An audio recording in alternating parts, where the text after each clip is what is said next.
Well, hi, hello, my dear students. Welcome to my video lecture class. Right up to now, I uploaded video lectures on the topic Newton's laws of motion.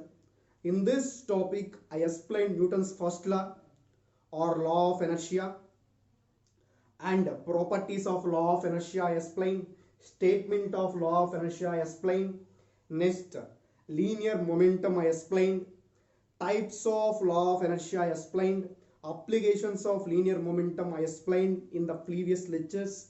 Please watch that previous lectures. Definitely you will get an idea about that. Today I am going to discuss some more detailed points on applications of linear momentum. Already I explained 4 applications in previous lectures based upon applications of linear momentum. In this session I am going to start fifth application. So that is a very important application. So this application is very useful for solving numericals in competitive exams like a JEE and NEET. Please watch the lecture till the end. Definitely you realize that you should love the concept and should love this theme. So please watch the lecture till the end. Right. Let us consider a body of a mass m moving with velocity v. Let us consider a body of a mass m. So I'll consider body of a mass m. It is moving with velocity v and hitting a wall at an angle theta with vertical. It made an angle theta with vertical. For example, it hits the wall like this. It hits the wall and rebounces back like this. It made an angle theta with the vertical. So like this it hit the wall and it made an angle theta with the wall or vertical. Okay, wall or vertical. In the previous lecture I discussed when a ball hit the wall, it made an angle theta with horizontal. I already made a video lecture. So now we are going to discuss angle made with vertical or a wall. It rebounces back. It rebounces back with the same speed. Here mv. Here also it rebounces back with the same speed mv. Okay. So then what is the magnitude of change in momentum that we need to find in this question? Okay. So now magnitude of change in momentum, before finding that we need to find delta p bar. How to find this one? P f bar minus p I bar. P f bar minus p I bar. How to find p f bar and p I bar? So p f bar and p I bar. So here p I bar means momentum before hitting a wall. Best p f bar momentum after hitting a wall.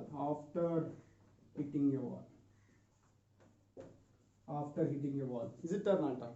So these two. So finding these two, after that we are substituting these values in this formula. We got delta p bar. From that delta p bar we find magnitude of change in momentum. So here, so we need to apply the concept. I need some space.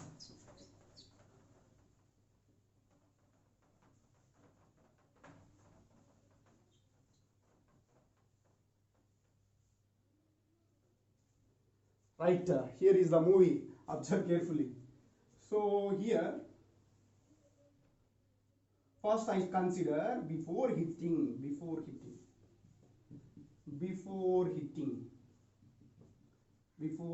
a wall. So this is a pi bar. We are going to calculate pi bar. So this is a wall. I consider this is a wall. So before hitting like this, it made an angle theta. So here it is a mv. Okay. So now it splits into two components. Already you know this concept. Whenever one vector made an angle, definitely it splits or resolve into two components. So like this it resolve into two components. Here theta side, theta adjacent side we take cos theta, mv cos theta, and remaining side we take mv sin theta. Okay, mv sin theta. So here resultant in which direction, and the components also acts same direction. Resultant acts in this direction means components also act in same direction. So here towards this point, resultant acts towards this point, that's why components also acting towards this point. Okay, mv sin theta and mv cos theta. So not now from this, so already you know, take here north, south, east, west. This is j cap, this is minus j cap, this is I cap, this is minus I cap. So observe carefully direction. mv cos theta is downward direction. Downward means minus j cap or not. So that means pi bar is equal to mv cos theta minus j cap. mv cos theta minus j cap. Here mv sin theta is along east direction or not. East direction means we take I cap plus mv sin theta I cap. Okay, mv sin theta I cap. This is pi bar. So next, second one. After hitting a wall, so this is for finding final momentum. This is for finding final momentum. So here, so this is a wall. So this is after hitting a wall. So it made an angle here also theta, and this is splits into two components. So this is mv, is it or not? So adjacent side to theta we got cos theta. This is mv cos theta. This is mv sin theta. mv sin theta. So here resultant is acts away from the point. That's why components are also acting away from the point. So here pf bar. How to find pf bar? Observe direction. mv cos theta is downward direction. Downward means minus j cap or not? Minus j cap. That means mv cos theta minus j cap. So again, mv sin theta is adds west direction, along west direction. Along west direction we take minus I cap. That means mv sin theta minus I cap. Okay, so now we got pi bar and pf bar. If you know the pi bar, if you know the pf bar, it's easy to find delta p bar. So please apply delta p bar. So delta p bar, okay. So delta p bar is equal to, okay, delta p bar is equal to pf bar minus pi bar. Pf bar minus pi bar. So from this pf bar minus pi bar, so pf bar is mv cos theta minus j cap, minus mv cos theta j cap, and minus mv cos theta mv sin theta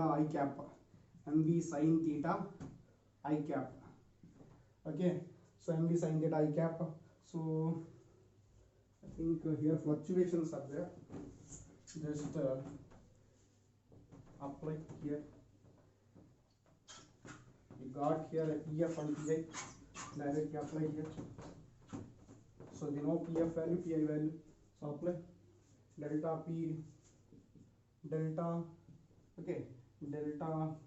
p bar is equal to pf bar minus pi bar. So substitute pf bar is minus mv cos theta into j cap. Here minus mv sin theta into I cap. Here pi bar means minus mv cos theta, minus into minus plus mv cos theta into j cap, and minus into plus minus mv sin theta into I cap. So finally what we got answer? Finally what we got answer? So here from this minus mv cos theta plus mv cos theta going to be cancelled. So finally what we got here? Minus 2 mv sin theta minus mv sin theta I cap. Okay, this is left here. So delta p bar. So direction of change in momentum is away from the wall. So direction of change in momentum, change in momentum, change in momentum is away from the wall, away from the wall. So magnitude, how to find magnitude? Magnitude of change in momentum, here we consider in brackets, this is a magnitude of change in momentum, magnitude of change in momentum, magnitude of change in momentum. Okay, so magnitude of change in momentum is indicated with so delta p bar, that delta p bar is equal to 2mv sin theta, 2mv sin theta. So this is a solution for this question. So observe carefully, whenever angle made with horizontal, magnitude of change in momentum we got 2mv cos theta. Angle made with vertical or a wall, angle made with the vertical or a wall, at that time magnitude of change in momentum we got 2mv sin theta, 2mv sin theta. So this is about today lecture. So again I'll come back with the newer formulas and newer concepts. Okay, thank you for supporting me, thank you for watching my lectures, thank you so much.